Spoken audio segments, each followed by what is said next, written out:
Hi friends, welcome to my channel Rani'in Iniya Ulagam. இன்னைக்கு பாத்தீங்கன்னா ஒரு vlog தான் பார்க்க போறோம். நாளைக்கு Friday, so வீடு இன்னைக்கெல்லாம் க்ளீன் பண்ணி எடுத்துறலாம் அப்படினு சொல்லிட்டு தான் க்ளீன் பண்ண போறேன்.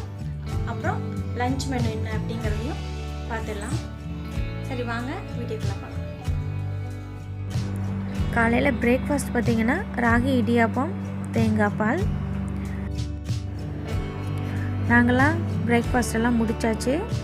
பையன் இப்போ தான் எந்திரிச்சா, அவனுக்கு ப்ரெஷ் பண்ண வச்சு சாப்பாடு கொடுத்துக்கிட்டு இருக்கிறேன். பெரிய பையனுக்கு ஆன்லைன் கிளாஸ் நடந்துகிட்ருக்கு. அவன் கிளாஸ் அட்டென்ட் பண்ணிக்கிட்டு இருக்கிறான்.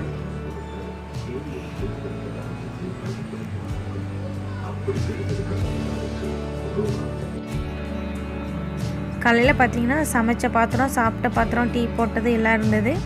அதெல்லாம் க்ளீன் பண்ணி எடுத்தாச்சு.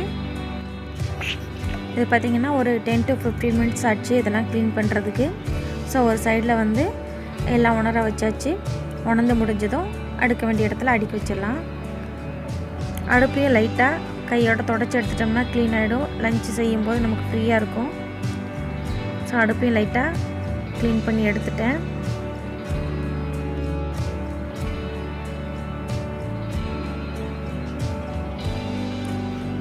அப்புறம் பார்த்திங்கன்னா வாஷிங் மிஷினில் ஒரு ரவுண்டு துணி போட்டு விட்டாச்சு. அது ஒரு சைடு வாஷ் பண்ணிகிட்ருக்கோம். நம்ம அடுத்த வேலைகளை பார்க்கலாம்.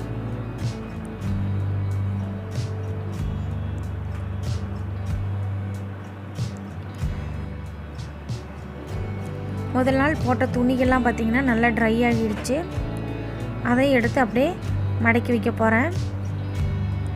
அப்பப்போ இந்த மாதிரி எடுக்கிற துணிங்களை, காஞ்ச துணிகளை உடனே மடக்கி வச்சிட்டோன்னா நமக்கும் வந்து ஈஸியாக இருக்கும் வேலை. இல்லாட்டி ரொம்ப பேர்டனாக ஃபீல் பண்ணுவோம். ஸோ எல்லாத்தையும் கையோட மடக்கி வச்சுட்டு அடுத்த வேலையை தொடங்கிடலாம். பார்த்திங்கன்னா பெட்ஷீட் வந்து வீக்லி ஒன்ஸ் மாற்றிடுவேன். வேறு பெட்ஷீட்டும் எடுத்து வச்சாச்சு. ஸோ பெட்ஷீட்டையும் மாற்றி விட போகிறேன். பெட்ஷீட்டும் மாற்றியாச்சு. இப்போது போட்டிருந்த பழைய பெட்ஷீட்டையும் அடுத்த ரவுண்டு வாஷ் பண்ணுறதுக்கு எடுத்து போட்டுட்டேன். துணியை அலசி முடித்ததும் பெட்ஷீட்டையும் போட்டு அலசி வச்சுருவேன். ஒரு ஓரமாக பார்த்திங்கன்னா மற்ற பெட்ஷீட்டெல்லாம் அடுக்கி வச்சாச்சு. அடுத்து பார்த்திங்கன்னா லஞ்சுக்கு சமைக்கவும் டைம் ஆகிடுச்சு. ஒரு சைடு அடுப்பில் ரைஸ் வச்சாச்சு. அதுக்கிடையில் பார்த்திங்கன்னா கத்திரிக்காய் காரக்குழம்பு வைக்கிறதுக்கு எல்லாம் ரெடி பண்ணி வச்சுருக்கிறேன். ஒரு கடாயை சூடு பண்ணிவிட்டு கொஞ்சமாக எண்ணெய் சேர்த்து ஃபஸ்ட்டு வெந்தயம் சேர்த்துக்கலாம். வெந்தயம் நல்லா சூடானதுக்கப்புறம் வெங்காயம், பூண்டு சேர்த்துடலாம். வெங்காயம் பார்த்திங்கன்னா பெரிய சைஸாக ஒரு பல்லாரி வெங்காயம், 5-6 பல் பூண்டு சேர்த்துருக்குறேன். இது நல்லா செவக்க வதக்கிக்கலாம். வெங்காயம் நல்லா வதங்கினதுக்கப்புறம் ஒரு தக்காளி, நல்ல பெரிய சைஸ் தக்காளி ஒன்று எடுத்துக்கிறேன். ஸோ அதையும் சேர்த்து நல்லா வதக்கிக்கலாம். இந்த டைம்லேயே நம்ம கத்திரிக்காயையும் ஆட் பண்ணிடலாம். கத்திரிக்காயும் அந்த எண்ணெயில் சேர்ந்து நல்லா வதங்கிடும். நான் வந்து ரொம்ப எண்ணெய் சேர்த்துக்கலை. லாஸ்ட்டாக நான் கடுகு வறுத்து தாளிப்பேன். ஸோ அதில் கொஞ்சம் எண்ணெய் சேர்க்கறனால இப்போ நான் கம்மியாக தான் எண்ணெய் ஆட் பண்ணியிருக்கிறேன். இந்த தக்காளியும் குக்காகும், இந்த கத்திரிக்காயும் நல்லா குக் ஆகிடும். ஸோ ஒரு 5 minutes நல்லா எண்ணெயில் வதக்கிக்கலாம்.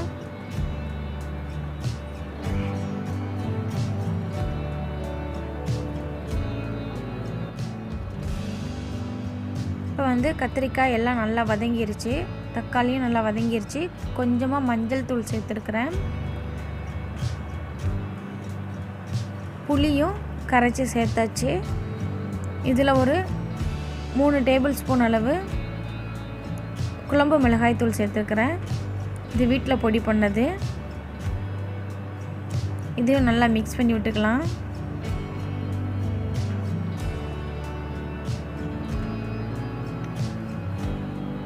இப்போ இதில் 1 கப் தண்ணி சேர்த்து கொதிக்க விட்டுடலாம்.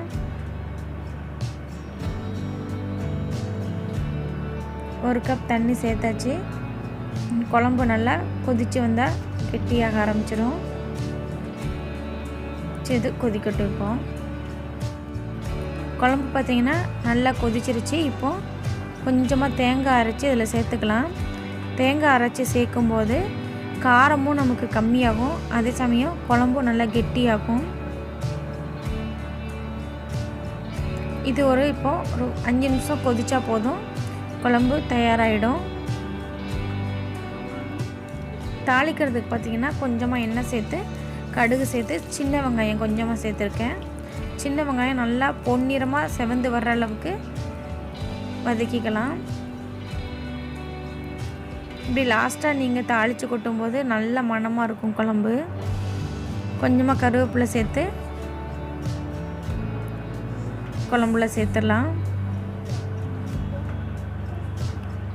கத்திரிக்காய் காரக்குழம்பு ரெடி ஆகிடுச்சு. இது எண்ணெய் கத்திரிக்காய் மாதிரி ரொம்ப கெட்டியாக இருக்காது.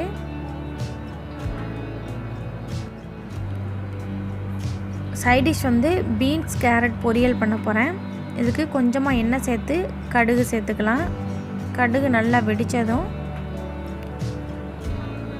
ஒரு பெரிய சைஸ் பல்லாரி வெங்காயம் கட் பண்ணி எடுத்து வச்சுருக்கிறேன், அதை சேர்த்து வதக்கிடலாம்.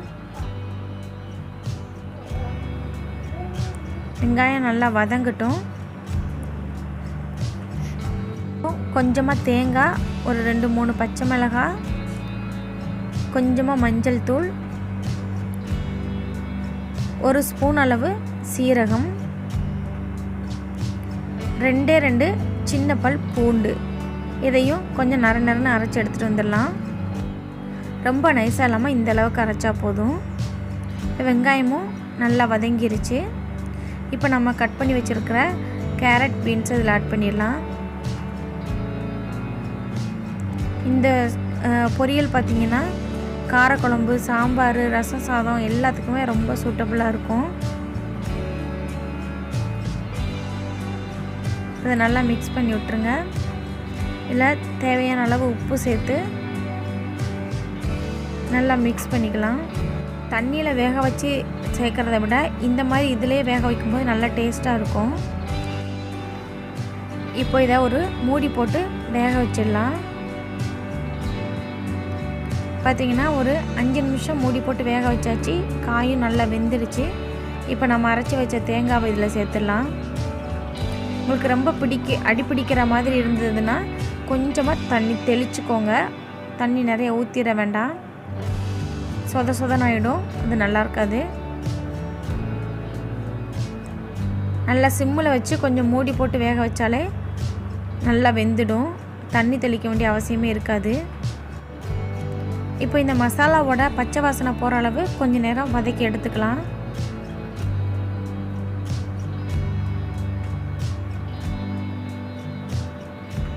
பார்த்திங்கன்னா சூப்பரான பொரியலும் ரெடி ஆகிடுச்சு.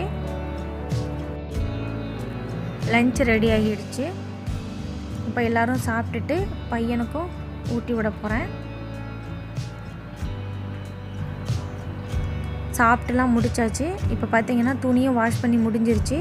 இதை பால்கனியில் ட்ரையரில் போட்டு விட்டுறலாம். அடுத்த ரவுண்டு பெட்ஷீட்ஸையும் வாஷிங் மிஷினில் போட்டு விட்டாச்சு.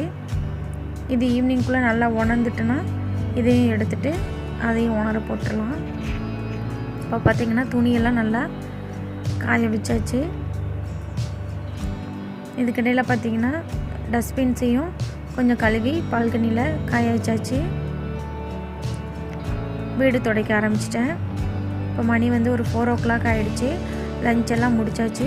ஸோ வீடையும் கையோட துடைச்சி முடிச்சிட்டேன். அப்புறம் பார்த்திங்கன்னா விளக்கு தேய்க்க ஆரம்பிச்சாச்சு. கொஞ்சமாக சோப் ஆயில் வச்சு ஃபஸ்ட் அந்த எண்ணெயெல்லாம் கழுவி எடுத்துட்டு லெமன் வச்சு எல்லா பூஜை சாமான்களையும் ஃபஸ்ட்டு தேய்ச்சி வச்சுருங்க.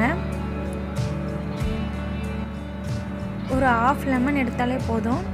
நல்லா எல்லா ஜாமானுக்கும் தேய்ச்சி எடுத்துடலாம். இப்போ பார்த்திங்கன்னா கொஞ்சமாக பாத்திரம் விளக்குற பொடி தான் எடுத்துருக்கிறேன். சின்ன ஸ்க்ரப்பர் வச்சு நல்லா தேய்ச்சி எடுத்தோன்னா விளக்கு நல்லா பளபளன்னு வந்துடும். இப்போ பார்த்திங்கன்னா எல்லா பூஜை சாமான்களையும் நல்லா இந்த பாத்திரம் விளக்குற பொடியை வச்சு அழுத்தி தேய்ச்சி கழுவிட்டிங்கன்னா விளக்கு நல்லா க்ளீன் ஆகிடும். இப்போ பார்த்திங்கன்னா விளக்கெல்லாம் தேய்ச்சி முடிச்சாச்சு. இப்போ ஒரு டிஷ்யூ வச்சுட்டு தண்ணியெல்லாம் நல்லா தொடச்சி எடுத்துக்கலாம். நீங்கள் டிஷ்யூ இல்லைனாலும் ஒரு ஒயிட் கிளாத்தை வச்சு நல்லா காட்டன் கிளாத் வச்சு தொடச்சி எடுத்துடலாம். இப்போ சந்தனம் போட்டு எல்லாம் வச்சாச்சு.